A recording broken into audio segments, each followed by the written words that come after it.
Let's talk about failing forward. I taught all our 5 kids to ride their bicycles.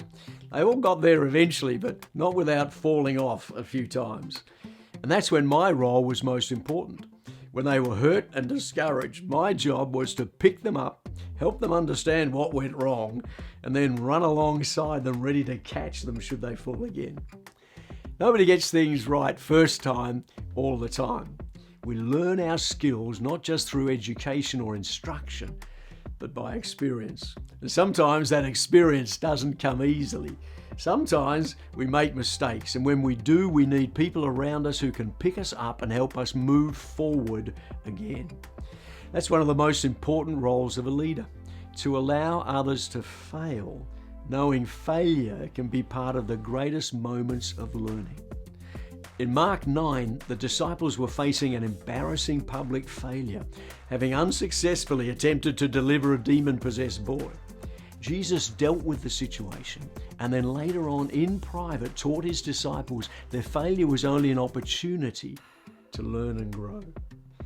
Mark chapter 9 verse 28, after Jesus had gone into the house, his disciples asked him privately, "Why couldn't we drive it out?" Jesus answered, "This kind can only come out except by prayer." I love the fact that Jesus did not rebuke them or demote them or simply distance himself from them so they could feel his disappointment or disapproval. Instead, away from the public eye, knowing they were secure in their relationship with him, he simply spoke kindly and directly into the situation.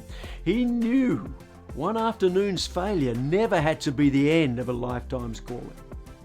So leaders, let's never be afraid to let our team members fail. In fact, let's build the kind of trust where failure is not something to be feared, but something that should be expected as we take some risks and go out of our comfort zones. And when our people do fail, let's never shame them or put them aside. Just like teaching a child to ride, let's pick them up, dust them down, and then empower them to have another go.